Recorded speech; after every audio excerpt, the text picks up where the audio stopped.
Today I'm going to show you real quick how to read and write to text files. I covered this in another video, but there's a simpler way that I found, and I'm going to show you how to do it the easy way. You're going to come up to optional packages, Win32 options, and you're going to select, if I can find it,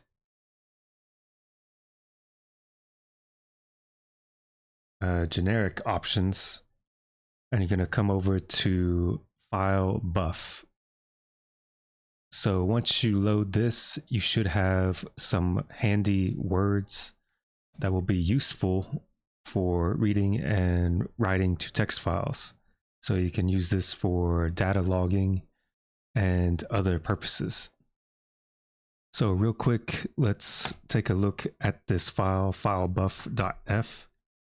So I'm just going to kind of copy this, and we'll just open this in Notepad over here.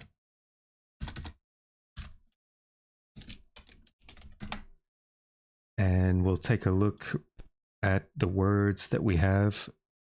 And this is going to be kind of a class. So we have private, this is our private area.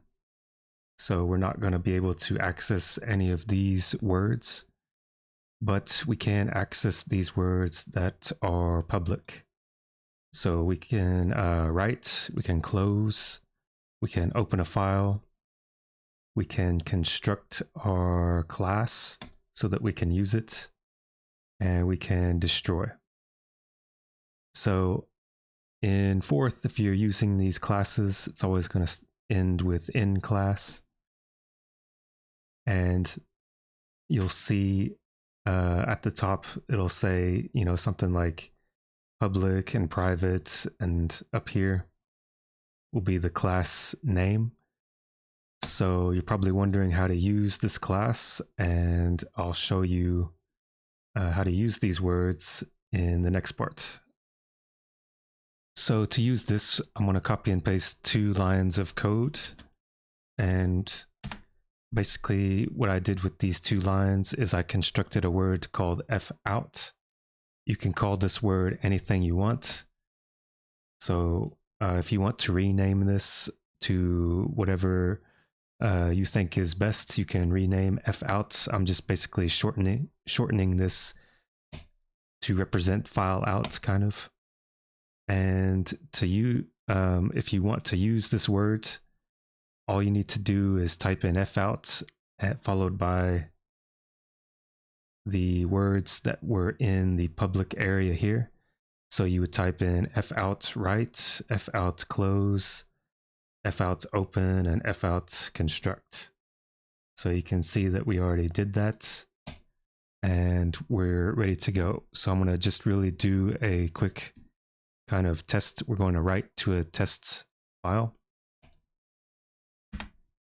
And just like that, with 3 lines of code, I created a file called test.txt.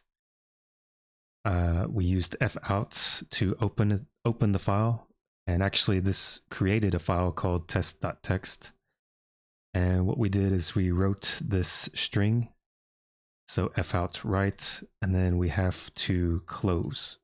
So anytime you open a text file, you always have to remember to close it out.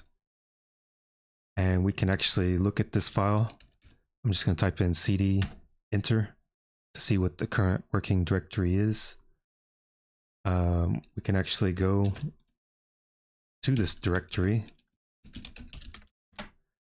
and we can see that we have a file called test.txt.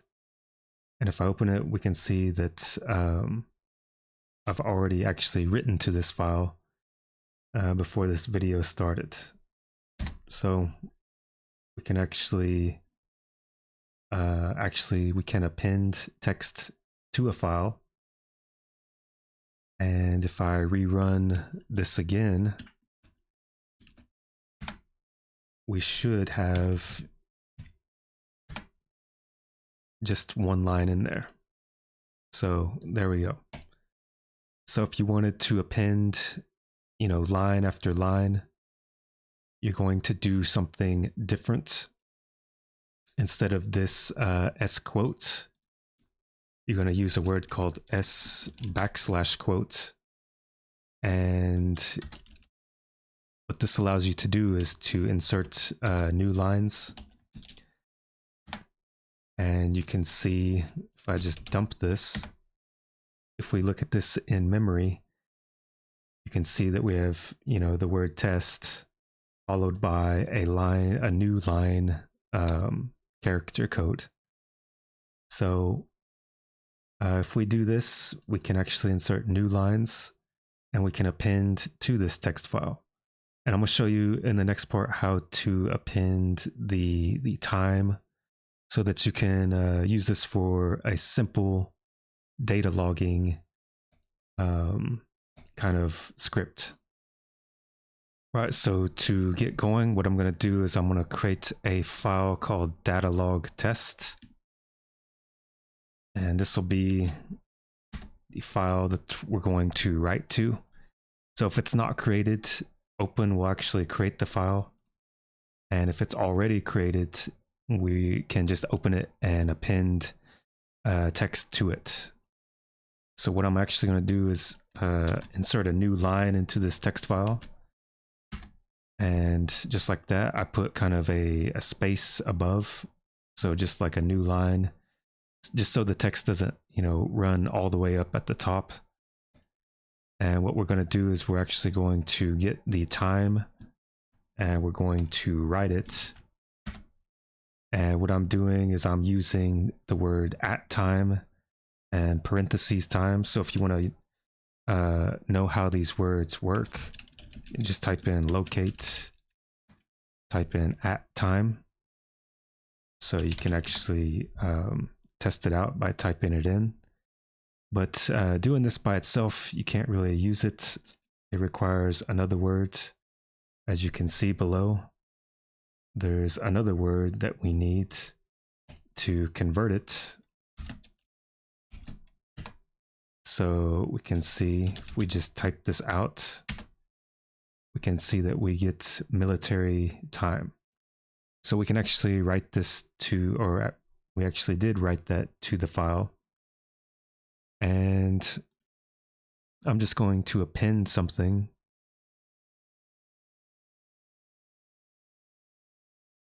So we can append this to the time. We can say that the server updated. And what we can do is close this out. We can view the file that we created. So I'll just do this real quick. And we created a file called datalog_test.txt. And you can see that there's our new line, followed by this and some text. So we can just keep appending to this file. So we can close it out. And I can just open it and write to it. And I've already closed it out, so I need to open it again. And we can close it. Open the file. And there we go. So we can actually, append the text like we did before. We can, append server updated, or you can append your own custom message. So this would be, just a simple way to track the time that something changed in your script. You can use this along with the fourth command line. Let me see. So I believe it's this one. So if you're using something like, well, let me just see. Open a new PowerShell window here. And, you know, we can use the fourth command line. So I believe it was SF. And so that's kind of how this works. Is I don't know if I think if you have the full version, you can have access to the fourth command line. But I think if you have the evaluation version, you can also access the fourth you know, command line as well. But if not, you know, let me know below. And I covered this in the other video I did. I think it was the fourth scripting video. So if you want to go check that out, I believe I cover how to use this. But you can basically have, you know, a fourth, I guess, program running in your command line. And if you want to exit, just type in bye. And you can pretty much extend this to whatever you want to do. So if you like this video, comment, subscribe, and let me know what you think.